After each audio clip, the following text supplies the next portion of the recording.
आप देख रहे हैं देश लाइव, देश की आवाज। अस्सलाम वालेकुम, आदाब, नमस्कार, सत श्री अकाल। देश लाइव में आपका स्वागत है। मैं हूं सहाल कुरैशी। दोस्तों, गांधी का गुजरात, नरेंद्र मोदी का और अमित शाह का गुजरात, जिसके बारे में खूब ढोल नगाड़े पीटे गए गुजरात मॉडल के। पूरे देश में घूम घूम के अमित शाह ने यह कहा कि हमने गुंडा राज को खत्म कर दिया। गुजरात विधानसभा चुनाव 2022 हुए थे, तब अमित शाह ने और नरेंद्र मोदी ने डॉन अब्दुल लतीफ का नाम ले लेकर हिंदू भाइयों को खूब डराने की कोशिश की थी। लेकिन आज अचानक 2024 में एक बार फिर से अहमदाबाद के लोग डॉन अब्दुल लतीफ को याद करने लगे हैं। दरअसल लोग याद करने नहीं लगे हैं, कुछ लोग याद दिलाने की कोशिश कर रहे हैं। नाम है अल्ताफ जब्बार खान बासी।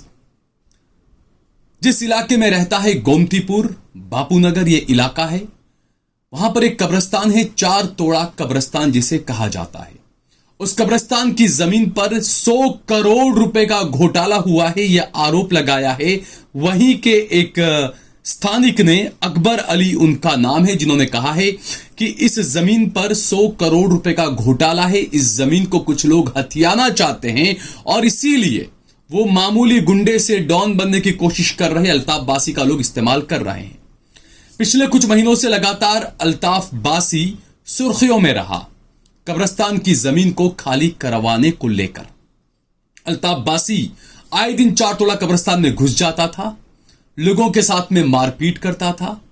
कई बार लोगों ने कोशिश की एफआईआर दर्ज करवाने की, लेकिन डर की वजह से एफआईआर दर्ज नहीं करवा पाए कई लोग। उसके बाद एक नौबत यह आई कि अल्ताफ बासी एक बार फिर से घुसा कब्रिस्तान के अंदर, लोगों को पीटा और उसमें से किसी को मार मार के अधमरा कर दिया। उसके बाद इसी मामले को लेकर अल्ताफ बासी कांग्रेस की जो गोमतीपुर की कॉरपोरेटर हैं, काउंसिलर रुखसाना बेन घांची, उनके घर में घुस गया, वहां पर भी धमकियां वगैरह देने लगा। रुखसाना बेन ने भी अल्ताफ बासी के खिलाफ एफआईआर दर्ज करवाई। अलग अलग 3 एफआईआर अल्ताफ बासी के खिलाफ दर्ज हुई।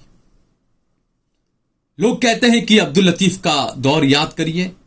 अब्दुल लतीफ भी इस तरीके से गुंडा बना था, भाई बना था, लोग ये कहते हैं।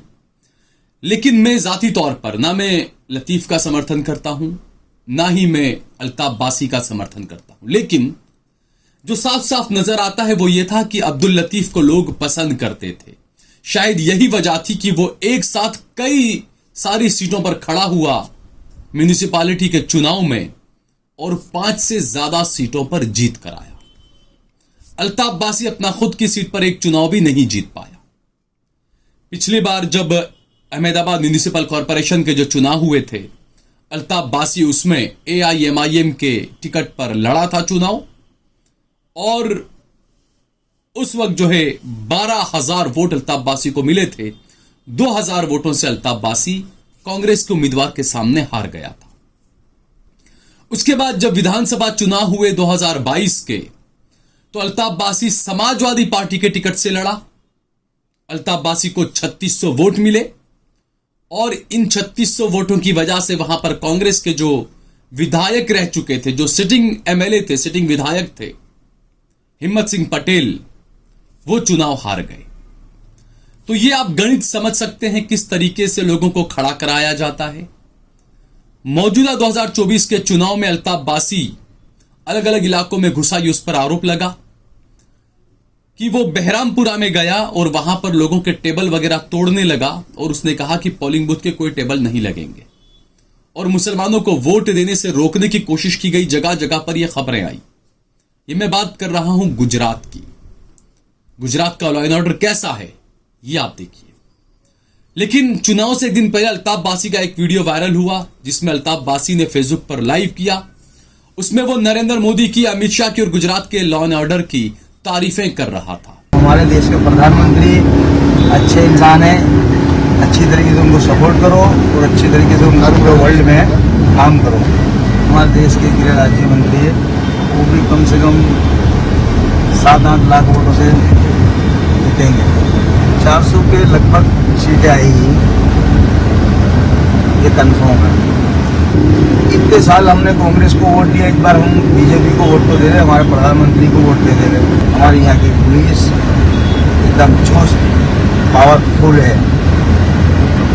लॉ एंड ऑर्डर हमारे यहाँ का आप लोग आके देखो, जो भी हिंदुस्तान में रहता है वो आके हमारे गुजरात में घूमे हुए तो आप लोग को मालूम ही होगा कि हमारा गुजरात किस टाइप का है।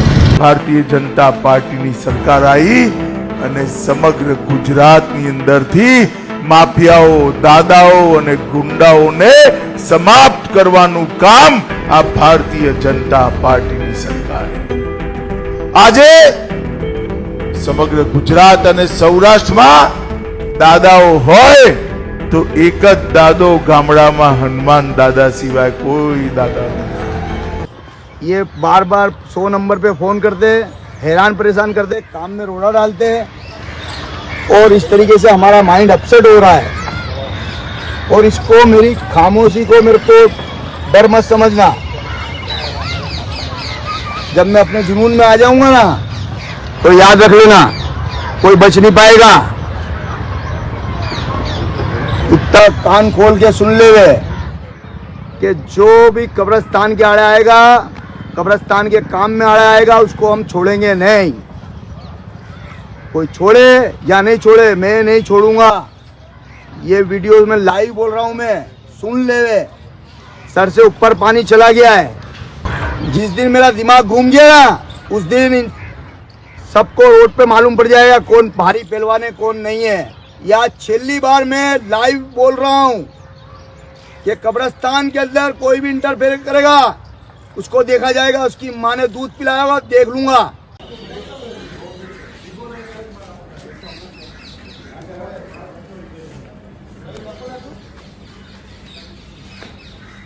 तो आप सोच सकते हैं किस तरीके से गुंडे को बनाया जाता है, किस तरीके से उसका इस्तेमाल किया जाता है, किस तरीके से मुसलमानों को बदनाम किया जाता है। सरकारें खुद इस तरह के गुंडों को बनाती है और उसके बाद में चुनाव आने पर हिंदू भाइयों को डराकर, इन गुंडों से हिंदू भाइयों को डराकर हिंदुओं का वोट ले लेती है। अब्दुल लतीफ को मरे हुए जमाना हुआ, लेकिन आज भी मुसलमानों को उसके नाम से बदनाम किया जाता है। आज भी हिंदू भाइयों को उसके नाम से डराया जाता है और अल्ताफ बासी जैसे गुंडों को, पुलिस के मुखबिरों को खड़ा किया जाता है, उनको गुंडा बनाया जाता है। उन लोगों को यह सोचना चाहिए, अब्दुल लतीफ का एनकाउंटर हो गया, सोहराबुद्दीन का एनकाउंटर हो गया, तुलसी प्रजापति भी मारा गया। जब इनकी कुछ नहीं आई, सोहराबुद्दीन के बारे में भी यह कहा जाता था कि सोहराबुद्दीन भी पुलिस का बहुत बड़ा बोगस था, पुलिस का मुखबिर था, यह कहा गया। राजस्थान के और अहमदाबाद के कुछ इलाकों में खंडनी पैसा वसूली को लेकर कुछ मामला आगे बढ़ा और वहां से सारे ये मामले शुरू हुए और सोहराबुद्दीन का एनकाउंटर कर दिया गया आतंकवाद के आरोप में या जो भी।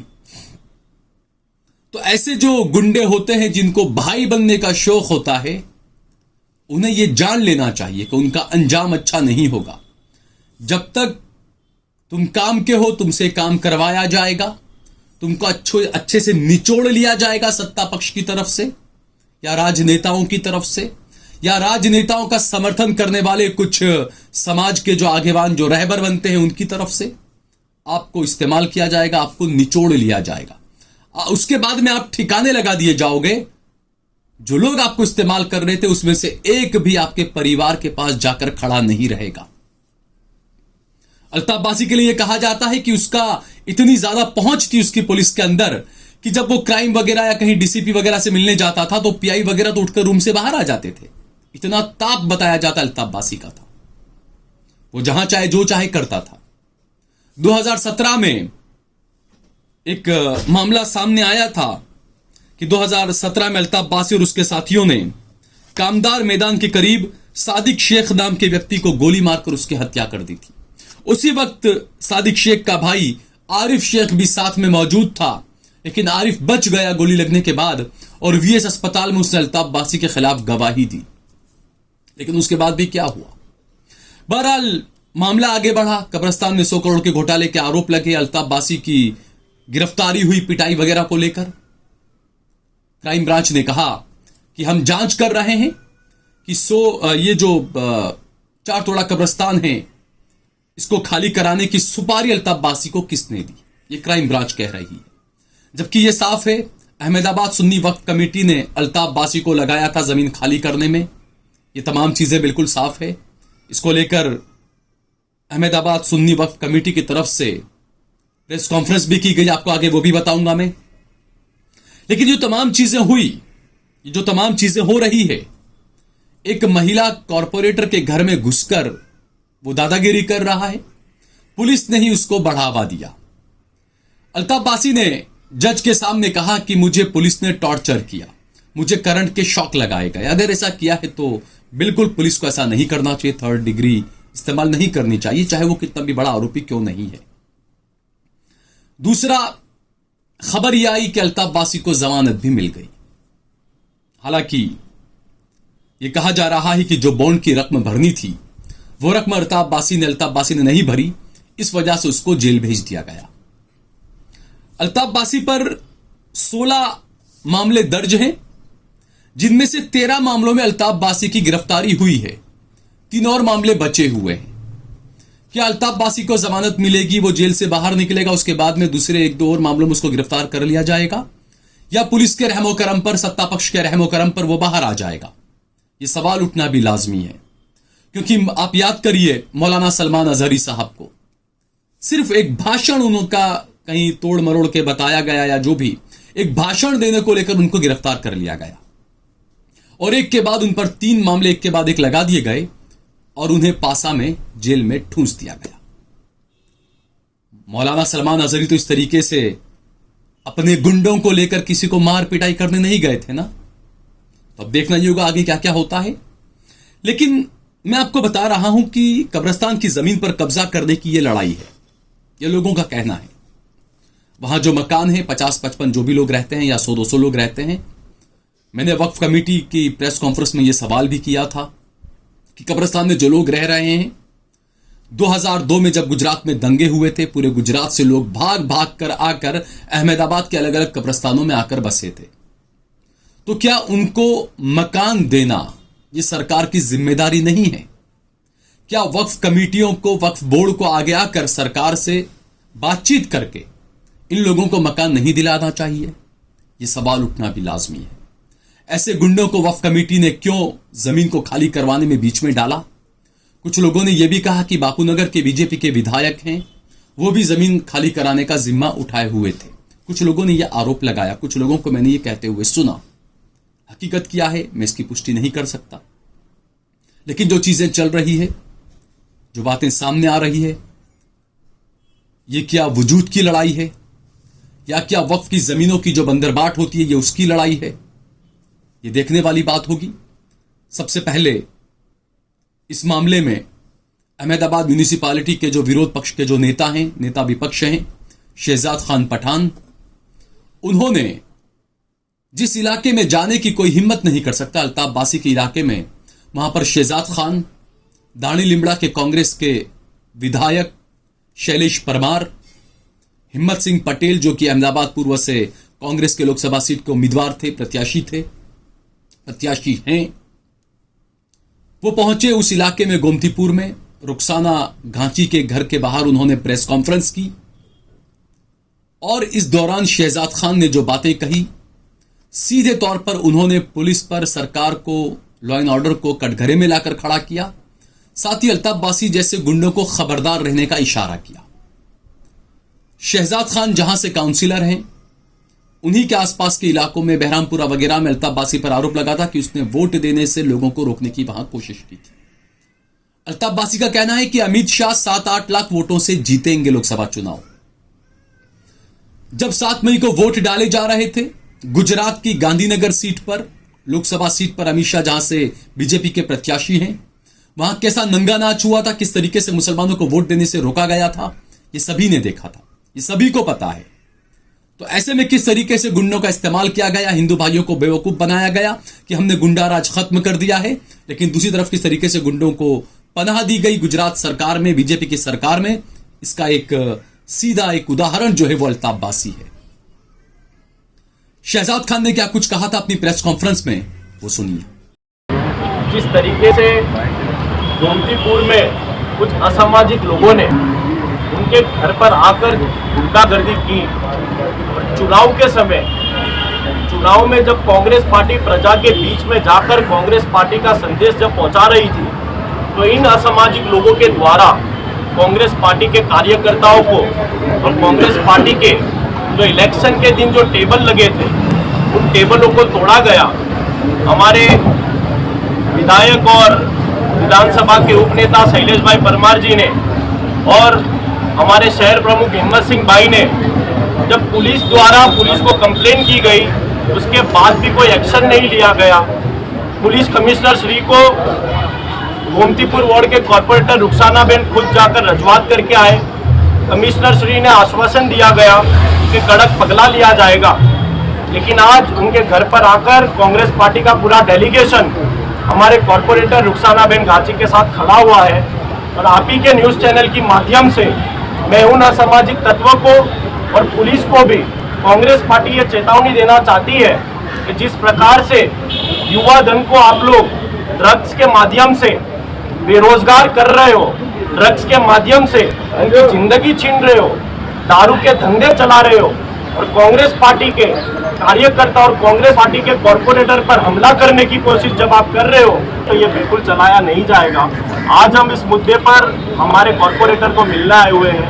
हमारे कॉर्पोरेटर पर जिस तरीके से उनके घर पर हमला हुआ है, ये मुद्दे पर मिलने आए हुए हैं। और 4 तोला कब्रिस्तान ही नहीं, गोमतीपुर में ऐसे कई मुद्दे हैं जो चुनाव के माहौल के समय जो हरकतें हुई गई, कब्रिस्तान के मामले में जो किया गया, कॉर्पोरेटर के घर के मामले में जो किया गया, इन सभी मुद्दों पर हम लोग पुलिस से रजूआत की है। और पुलिस यदि कार्रवाई नहीं करती है तो जन आंदोलन करने में आने वाला है। आपको बताएं कि 17/7/2023 को जो अहमदाबाद म्यूनिसिपैलिटी के अंदर नेता विपक्ष शहजाद खान, उन्होंने अपने बजट से 5 लाख रुपया भी दिया था कब्रिस्तान के अंदर सड़क बनाने के लिए। कब्रिस्तान के नाम पर किस तरह का क्या क्या हो रहा है। जो लोग होते हैं वो अपना काम कर देते हैं आराम से, जो काम करना होता है, लेकिन जो कब्जा करने वाले लोग होते हैं वो उसका गलत इस्तेमाल किस तरीके से करते हैं, ये इस पूरी खबर में नजर आ रहा है। उधर अहमदाबाद सुन्नी वक्फ कमेटी ने प्रेस कॉन्फ्रेंस की और वहां पर उन्होंने भी जो है अपनी सफाई दी। उन्होंने कहा कि हमने कब्रिस्तान खाली करवाने को लेकर कुछ लोगों को पत्र दिया था, लेकिन हमने ये कहा था कि मार पिटाई ऐसा कुछ वायलेशन नहीं होना चाहिए। यहां पर सवाल उठना लाजमी है कि क्या ऐसे गुंडे ही नजर आए थे वक्फ कमेटी को मकान जमीन खाली करवाने के लिए। यह बात भी सही है कि कब्रिस्तान में बेहुरमती हो रही थी। मैं खुद वहां पर देखकर आया था। कब्रों के ऊपर शराब की बोतलें, शराब के ग्लास पड़े रहते थे। पूरा गंद मची हुई थी कब्रिस्तान के अंदर। यह बात भी हकीकत है। जब वक्फ कमेटी के लोग खुद कब्रिस्तान में जाया करते थे तो वहां के लोग उन्हें मार कर वहां से निकाला करते थे, उन पर हमला किया करते थे। यह भी हकीकत है। लेकिन इन सब के लिए क्या गुंडों को लगा देना यह एक रास्ता है? नहीं, यह रास्ता बिल्कुल नहीं। इसके लिए जिम्मेदार सीधे तौर पर गुजरात सरकार है, गुजरात की बीजेपी की सरकार है। मैं हमेशा बार बार कहता हूं कि किसी एक व्यक्ति पर कुछ होता है तो उसको अपने एफआईआर दर्ज करवाने के लिए भी विधायक को और पता नहीं किन किन लोगों को अपने साथ में ले जाना पड़ता है, तब जाके उस मजलूम की एफआईआर दर्ज होती है, पुलिस उस मामले को दर्ज करती है। आप सुनिए पहले अहमदाबाद सुन्नी वक्फ कमेटी की इस प्रेस कॉन्फ्रेंस को। अल्ताफ बासी नाम का एक गुंडा और उसके लोग कब्रिस्तान के अंदर घुस जाते हैं। पिछले कई महीनों से लगातार ये खबरें आई, अखबारों में, सोशल मीडिया पर नाम के साथ आया कि घुसकर उसने लोगों के साथ में मारपीट की, उसके गुंडों ने, अल्ताफ बासी ने और सब ने। तो क्या वक्फ कमेटी की या वक्फ बोर्ड की कोई जिम्मेदारी नहीं बनती थी इसमें? अब देखो, प्रैक्टिकली मैं बोलूँ कि law and order personal level पे जो जिम्मेदारी बनती है पुलिस की बनती है। वक्फ कमेटी सिर्फ इतना काम कर सकती है, हमारे पास इतना पावर नहीं है कि हम किसी को जाकर रोक सकते हैं। और अल्लाह माफ करे, अभी मैं जाके रोक रहा होता तो मेरे को बोलते कि आप उनकी तरफ से लड़ रहे हो। अभी किसी ने एफआईआर करी मेरे नाम से कि मैंने उसको पाइप मारी है। कितना झूठ लोग बोल रहे हैं। अब आप बोलते हैं ऐसी चीजों में हम लोग एक्टिव पार्टिसिपेट करने जाओ तो ऊपर से बदनाम हो जाएंगे और लोग उसका गलत फायदा उठाएंगे। तो ऐसा काम हम लोग नहीं कर सकते। आप जो सोचते हो एक्टिवली हम लोग पार्टिसिपेट करें। हम लोग ने बहुत क्लियर कट एजेंडा बनाया हुआ है। लॉ एंड ऑर्डर को डिस्टर्ब करे अगर जो कुछ भी काम होता होगा वो काम करेंगे, और लॉ एंड को डिस्टर्ब करते हुए जो काम हमारे को सपोर्ट करने जाता है उसका सपोर्ट करेंगे। मगर लॉ एंड ऑर्डर को डिस्टर्ब होगा वैसा कोई भी काम कभी हम लोग को तस्लीम नहीं। 4 तोड़ा कब्रिस्तान अहमदाबाद सुन्नी मुस्लिम वक्फ कमेटी का कब्रिस्तान है। वो तकरीबन 1,10,000 स्क्वायर यार्ड का कब्रिस्तान है। अपने कब्रिस्तान को रहने के लिए जायज है ही नहीं।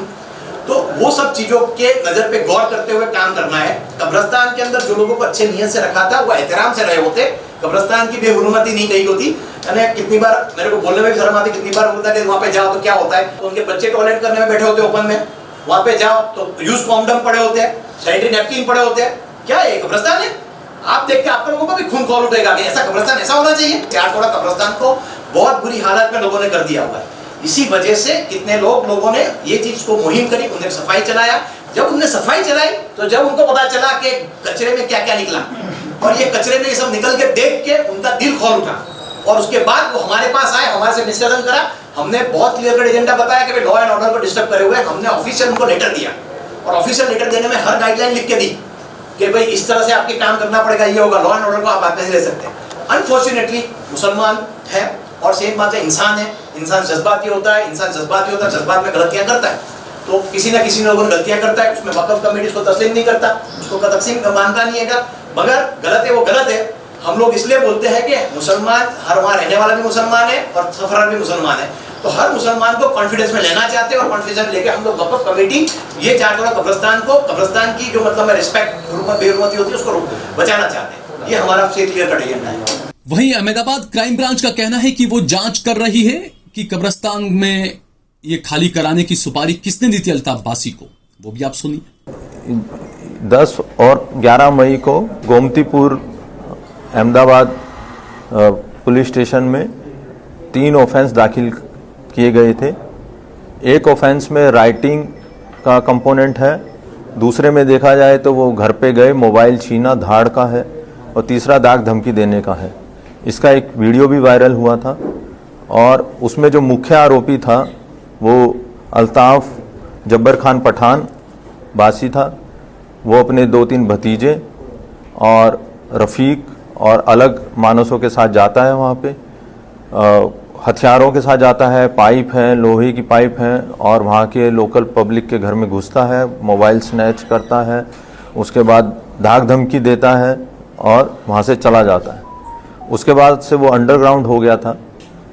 सीपी सर की सूचना से क्राइम ब्रांच को ये टास्क दिया गया था कि उसको जल्दी से जल्दी पकड़ें, तो हमारी एक ह्यूमन इंटेलिजेंस मिली थी कि वो गुजरात छोड़ के बॉम्बे के रास्ते बाहर जा रहा है।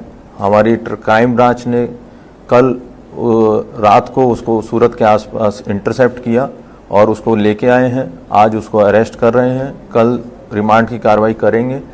और उसका जब गुनाहित इतिहास देखो तो 17 जितने ऑफेंस अल्ताफ के विरुद्ध में हैं, अलग अलग ऑफेंस हैं और अलग अलग पुलिस स्टेशन में हैं, परंतु उसका मुख्य जो एरिया था वो रखियाल गोमतीपुर उस बाजू का था, पूर्व अहमदाबाद का, और काफ़ी अच्छा ऑपरेशन रहा। और अभी उसके पीछे कौन है, किसने सुपारी दी थी ज़मीन खाली करने की, उसके पीछे का माथा जो मेन मानसों हैं वो कौन था, ये सब इन्वेस्टिगेशन चालू है और रिमांड के बाद वो सब खुलासा होगा। दोस्तों, अहमदाबाद में ही नहीं पूरे देश के अंदर वक्फ की जमीनों का, अवकाफ की जमीनों का क्या हाल है ये किसी से छुपा नहीं है। जो भी विधायक होते हैं, सांसद होते हैं, नेतागण होते हैं, कौम के रहबर बनकर घूमने वाले लोग होते हैं, वो किस तरीके से बंदरबाट करते हैं ये सभी को पता है। अहमदाबाद के अंदर इस वक्त अलग अलग कई सारे कब्रिस्तान हैं। उन्हीं में से एक कब्रिस्तान मैं आपको बताऊं जुहापुरा इलाके के अंदर है, जो रोजा कमेटी के मातहत आता है। रोजा कमेटी के मातहत जो कब्रिस्तान है, कई एकड़ की जमीन है उस कब्रिस्तान की भी। उस जमीन को लेकर भी कई सारे सवाल उठे, लोगों ने सवाल उठाए कि यहां पर ट्रस्टी कौन है, कौन लोग वहां पर कब्जा कर रहे हैं। कई सारी मांगे वहां पर उठी और ट्रस्टियों के अलावा कैसे पैरेलल ट्रस्ट खड़ा कर दिया जाता है। सरखेज रोजा कमेटी में आप जाइए, यह आरोप लगे कि वहां पर कोरोना के टाइम में लोगों को दफनाने से इनकार कर दिया था कुछ लोगों ने कि आप दफनाएंगे नहीं किसी को।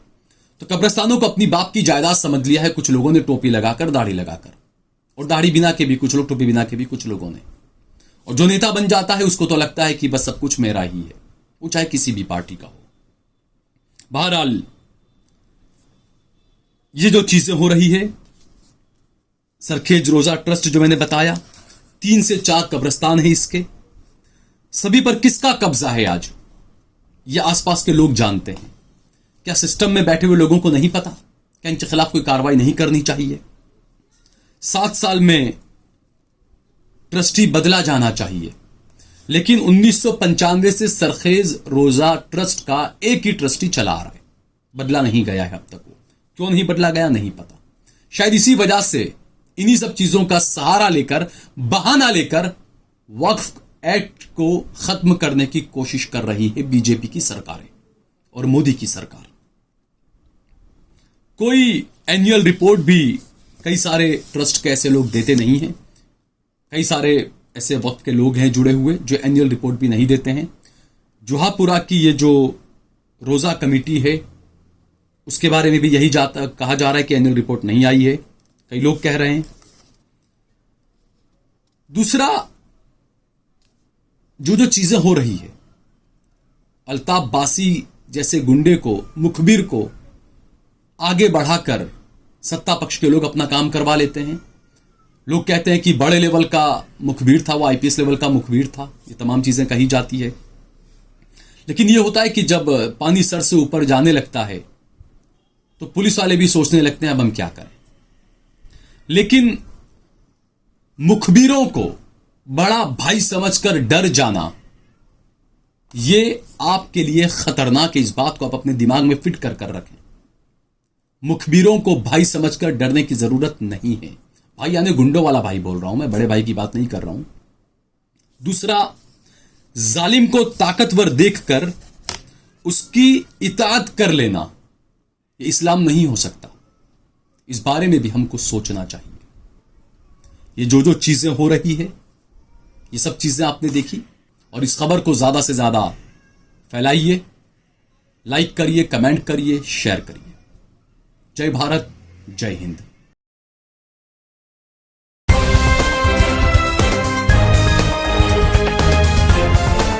देश और दुनिया की तमाम छोटी और बड़ी खबरों के लिए हमारे चैनल को सब्सक्राइब करना न भूलें और बेल का बटन जरूर दबाएं।